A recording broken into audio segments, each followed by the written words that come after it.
Did you know that the origins of the Dementors are so puzzling that even the Ministry of Magic hasn't confirmed how they were created? The foulest dark creatures to inhabit the wizarding world, feeding on human happiness. What did J.K. Rowling envision here?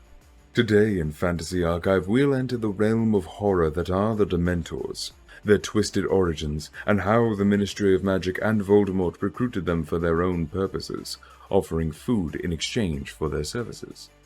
Stay tuned, for we also have some insight from J.K. Rowling as to what inspired her into creating these soul-sucking monsters. In the wizarding world of Harry Potter, the Dementors are the foulest creatures to ever exist. Twisted beings that survive, destroying the happiness on any human that falls victim to their dark magic. One that has nothing to envy over Lord Voldemort's Horcrux's creation. Featured for the first time in The Prisoner of Azkaban, the Dementors were sent to Hogwarts as guards when Sirius Black had escaped Azkaban and was thought to have intentions of killing Harry. The Dementors made Harry's life a living nightmare because, having been a victim already, Harry had, without a doubt, the worst recollections and deep emotional scars. Dumbledore, knowing that very well and being against the Dementors from day one, forbade them from stepping onto the school grounds, limiting them to the outskirts and entrances of the castle. In later books, the Dementors are recruited by Lord Voldemort himself, who offer them as many souls as they would like to fight for him. These creatures only exist to consume emotionally all the humans that they can find. So once they started working for you-know-who, the Dementors hunted every wizard and muggleborns that they were to be eliminated, bringing a grave crisis to Cornelius Fudge, the Minister of Magic, who lived in constant denial about the Dark Lord's return and was unable to control this rebellion. After their role in the Battle of Hogwarts, little is known about the Dementors.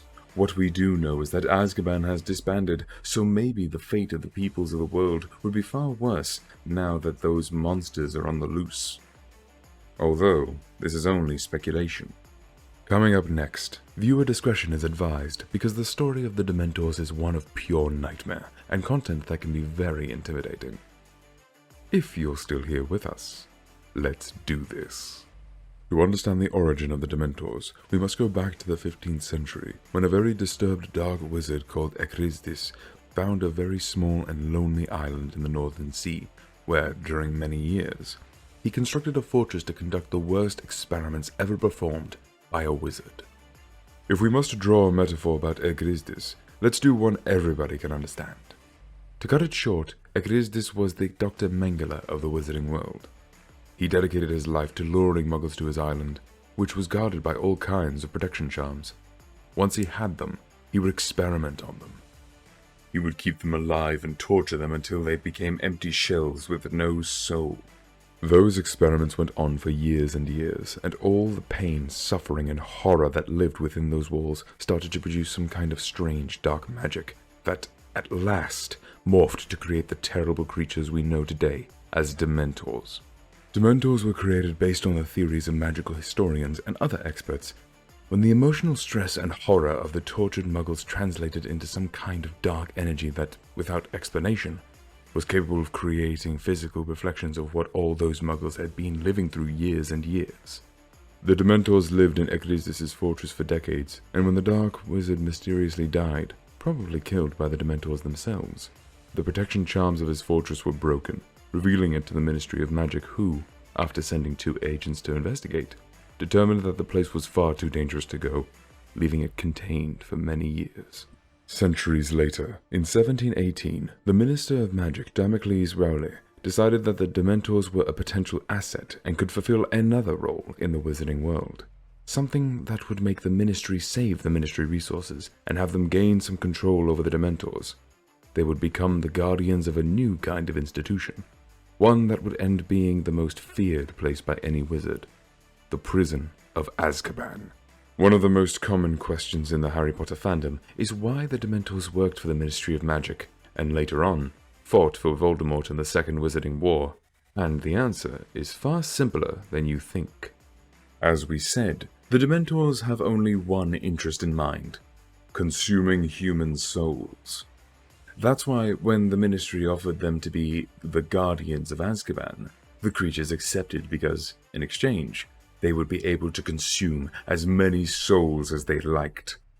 Then, when Lord Voldemort returned after his resurrection in the Riddle Mansion, he recruited the Dementors by offering them far more souls than the Ministry could ever provide, making them loyal to his cause. Something that allowed the Dark Lord to liberate all the Death Eaters in Azkaban. By the same notion, Voldemort also launched 2 Dementors to Harry Potter and Dudley.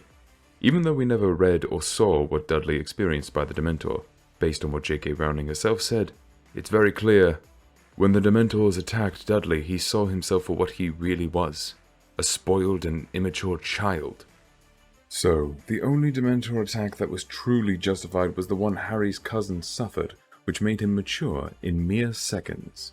It's known by many nowadays that while writing the first book of the Harry Potter series, and before, J.K. Rowling suffered from depression, which served as the main motivator to create the Dementors.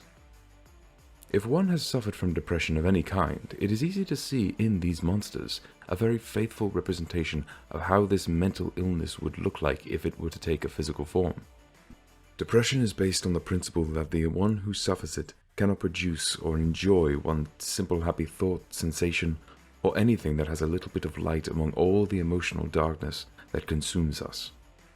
Depression, as the Dementors, corrupt and decays anything that it touches, sucking you of any joy, leaving only pain, suffering, and the notion that all the happiness has disappeared from this world.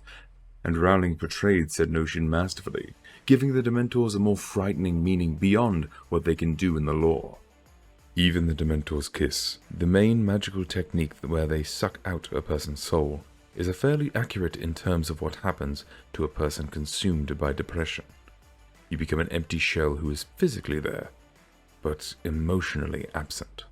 Dementors are truly horrible creatures, and beings that can go beyond even the pages of Harry Potter to illustrate what depression can look like. Creatures born from pain and suffering, and without a doubt, the most complex and emotionally charged concept that Rowling has ever created. Dementors, even if blind, see through fear and communicate themselves in a language only they can understand. It is a horror beyond belief to think that some kind of monster could give forced depression, even for a split second, to any human that crosses its path. The few fortunate ones are the animals and animagus because Dementors cannot affect them in any way, which explains how Sirius Black was able to escape and Barty Crouch Jr. couldn't, receiving the infamous Dementor's kiss. As Albus Dumbledore said calmly, it is not in the nature of the Dementor to be forgiving.